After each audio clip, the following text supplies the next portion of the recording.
DIY Nutrition Month costume as a strawberry, Part 3. Hi guys, ito na ang part 3 ng DIY strawberry costume natin for Nutrition Month. For today's video, gagawan naman natin yung basket na magiging accessory ng costume ni Red. Pero bago natin gawin yung basket, gagawa muna tayo ng mga green leaves na magiging decoration niya. Sa leaves, kumuha lang ako ng isang green passyword. Tinupi ko muna siya sa gitna, tapos pinutol ko. Yung dalawang naputol na pieces, tinupi ko rin sa gitna para magkaroon ako ng dalawang maliit na loops. Then, kumuha ulit ako ng isang green passyword at tinupi ko rin sa gitna. Yung dalawang piece na ginawa ko kanina, pinasok ko sa loob ng isang passyword na nakatiklop. Tapos, tinwist ko lang para mag-lock at hindi matanggal. Wala kasi akong floral wire, kaya nag-improvise muna ako. Gumamit ako ng manipis na ballpen para makatulong sa pag-shape ng dahon. Yung dalawang mahabang wire, inikot-ikot ko lang sa ballpen para magkaroon ng curve shape. Ginawa ko rin yung kabilang side, tapos tinwist ko lang yung dulo para mag-lock. And ayan, may maliit na tayo na dahon. Gumawa lang ako ng marami nito para may sapat tayong gagamitin sa basket. Ito naman yung actual na paggawa ko, kaya sundan nyo na lang yung ginagawa ko sa video para mas madaling makita yung process. Now, punta naman tayo sa basket. Ito yung basket na gagamitin ko, and kailangan ko lang dito ay green at brown yung passywire. Para sa basket, yung mga cross-cross na design na nakapalibot dito, yun na lang muna yung tatakpan ko gamit ang brown passywire. Isa-isa ko lang siyang pinupulot sa bawat part ng basket. Medyo hassle at matagal talaga siyang gawin, kaya kailangan talaga ng patience. Trust the process talaga. Kahit pasong-paso na ako sa passywire kakagawa, tuloy lang tayo dahil gusto ko talaga makita kung ano magiging final result nito.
After ko malagyan yung base ng basket, inayos ko naman yung handle.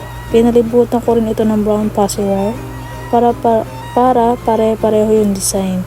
Make sure yung talaga na wala na costling matulis na wire, especially dahil bata ang gagamit mo.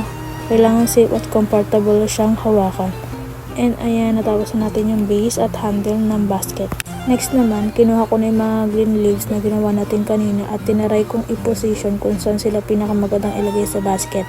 Hindi ko muna sila dinikit agad dahil gusto ko muna makita kung saan magiging mas balance at mas maganda yung arrangement.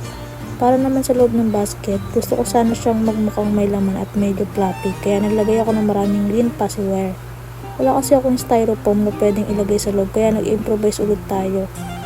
Gumamit lang ako ng maraming passywire at tinitwist ko gamit yung ballpen para maging curly at malambot yung itsura.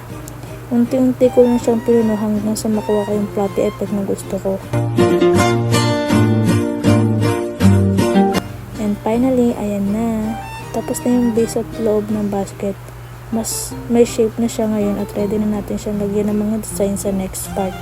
So ayun muna guys for part 3. See you on part 4 kung saan nalagyan na naman natin ang iba't ibang design ng basket para mas maging cute at bagay sa strawberry costume. Bye!